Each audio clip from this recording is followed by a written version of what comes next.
6월 30일 화요일 새벽 기도회를 하나님께 올려드리겠습니다. 같이 기도하시겠습니다. 아버지 하나님, 이 시간을 주신 것을 감사드립니다. 저희를 지극히 사랑하시는 하나님 앞에 이 시간, 하나님을 찾고 또 찾고자 하는 간절한 마음으로 나올 수 있도록 은혜 베풀어 주셔서 감사드립니다. 참으로 하나님께서는 저희들을 삶의 근원이심을 이 시간도 고백합니다. 주께 나왔사오니 예배하신 하늘의 은혜로 이 시간 저희들 심령을 채워주시고 하나님은 평안과 기쁨이 저희들 심령 속에 흐르도록 은혜 베풀어 주시옵소서. 예수님의 이름으로 기도드리옵나이다. 아멘. 네, 오늘 말씀은 시편 135편 15절로 21절까지 제가 봉독해 드리겠습니다. 열국의 우상은 은금이요 사람의 손으로 만든 것이라. 입이 있어도 말하지 못하며 눈이 있어도 보지 못하며 귀가 있어도 듣지 못하며 그들의 입에는 아무 호흡도 없나니 그것을 만든 자와 그것을 의지하는 자가 다 그것과 같으리로다. 이스라엘 족속아 여호와를 송축하라. 아론의 족속아 여호와를 송축하라. 레위 족속아 여호와를 송축하라. 여호와를 경외하는 너희들아 여호와를 송축하라. 예루살렘에 계시는 여호와는 시온에서 찬송을 받으실지어다. 할렐루야. 아멘. 오늘 본문 말씀은 이렇게 시작합니다. 열국의 우상은 금이요 은금이요 사람의 손으로 만든 것이라. 이렇게 시작하고 있습니다. 그렇습니다. 우상은 은금으로 사람의 형상을 따라서 만들었습니다. 그렇지만 사람의 수공물이기 때문에 형상만 사람의 형상이지 실제로 말을 하거나 귀로 듣거나 눈으로 보지 못합니다. 다만 우매한 자들이 생각할 때 그것은 귀로 듣고 눈으로 보고 말을 한다고 생각하지만 그것은 우리의 상상의 산물이라고밖에 볼 수가 없습니다. 그럼에도 불구하고 수많은 사람들이 우상을 섬기는 이유는 무엇일까요? 그 이유는 그렇습니다. 우상은 절대로 사람의 죄를 지적하거나 책망하지 않습니다. 그러니까 우상을 숭배할 때는 우리들에게 부담이 될 것은 전혀 없고 자기 욕심대로 마음껏 살 수 있기 때문에 우상 숭배는 참으로 편리한 것입니다. 그렇기 때문에 많은 사람들이 우상 숭배에 빠져 들어가는지도 모르겠습니다. 사도행전을 보면은 고대 로마와 그리스의 문화가 생생하게 묘사되어 있습니다. 그 당시에는 도시마다 자기들이 좋아하는 신들의 형상을 세워놓고 신전을 만들어 놓고 거기 가서 우상을 숭배했습니다. 바울이 아테네에 갔을 때도 온통 아테네에는 우상으로 가득히 차 있는 것을 보았습니다. 참 아테네시에 있는 그 아크로폴리스 광장에 우뚝 솟은 파르테논 신전이 완전히 아테네 시가를 압도한 것처럼 보일 만큼 거대한 신전이 있었고요. 그리스 사람들은 그 수많은 신들을 숭배했습니다. 그래서 바울의 마음속에 분노가 솟아났던 것을 성경은 기록하고 있습니다. 성경이 이렇게 말하죠. 바울이 아덴에서 그 성에 우상이 가득한 것을 보고 마음에 격분하여, 이렇게 성경은 기록하고 있습니다. 그러면 우상 숭배는 그 당시 그곳에만 있었던가요? 그렇지 않습니다. 지금을 사는 저희들에게 현재에도 얼마든지 우상 숭배가 있습니다. 지금의 시대에도 문화마다 그 문화를 지배하는 우상들이 가득합니다. 그것들은 돈과 권력과 그리고 쾌락과 성공의 우상들이 우리의 삶 속에 가득한 것을 저희들은 보게 되는 것이죠. 수많은 사람들은 돈과 성공을 최고의 가치로 여기면서 더 높은 지위와 더 높은 명예와 더 많은 쾌락을 얻고자 자신의 모든 인생의 에너지를 투자하고 있는 것입니다. 오직 하나님만이 줄 수 있는 인생의 행복과 보람을 돈과 명예와 권력과 쾌락과 미모에서 얻으려고 사람들은 참 달려가고 있습니다. 그것이 우상 숭배인 것입니다. 우리는 보통 우상 그러면은 참 눈에 보이는 신상을 떠올립니다.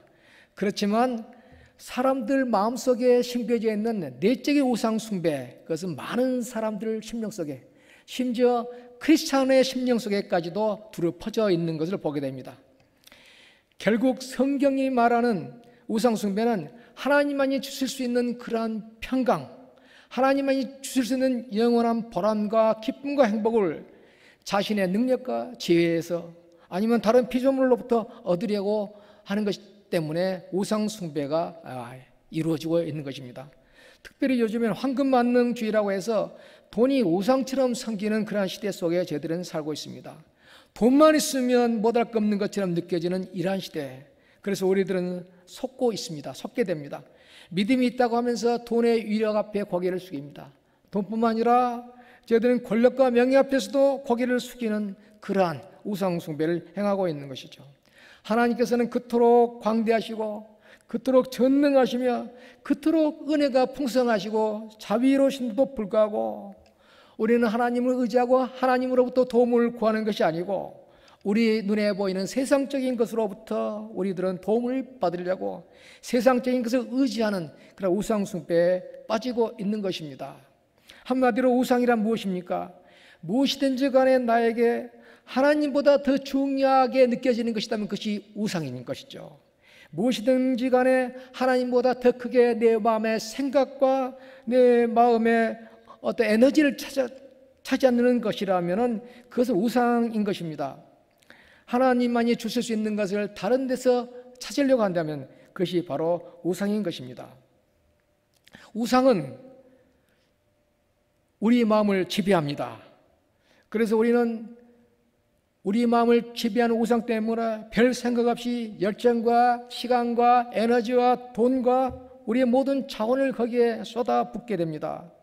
칭찬과 체면과 좋은 직업과 사회적인 지위, 평안한 환경, 성공, 인정받고자 하는 모든 것을 향하여 저희들은 달려갑니다. 그것들이 우상이기 때문에 그렇습니다.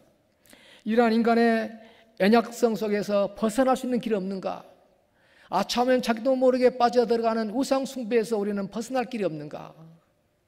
우리가 만약에 그러한 연약성 가운데서 우상을 숭배할 수 있는 연약성 가운데서 벗어나기 위해서는 오직 하나님의 선하심, 하나님의 광대하심, 하나님의 인자하심, 하나님의 신실하심을 묵상하게 될 때 저희들은 우상 숭배에서 벗어날 수가 있는 것입니다. 우리가 하나님의 선하심과 전능하심과 광대하심 그런 것들을 묵상하게 될 때 우리의 마음속에는 찬송하는 마음이 솟아나게 됩니다. 우리가 찬송을 시작하면 우리 마음을 가득히 채웠던 우상에 대한 그런 마음이 깨끗하게 사라지게 됩니다. 우리가 하나님을 송축하면 송축할수록 성령의 큰 은혜가 임해서 우리의 심령은 하나님께서 축복하자 원하시는 축복의 그릇으로 변해가는 것입니다. 그래서 찬송은 우리로 하여금 은혜의 보좌로 나가게 하는 참으로 축복된 것이죠. 그래서 오늘 읽었던 시편의 본문은 여호와를 송축하라 하는 말씀으로 마무리를 짓게 됩니다. 이스라엘 족속아 여호와를 송축하라, 아론의 족속아 여호와를 송축하라, 레위 족속아 여호와를 송축하라, 여호와를 경외하는 너희들아 여호와를 송축하라. 이렇게 송축하라는 말씀으로 오늘 성경 본문 말씀은 마무리하게 됩니다.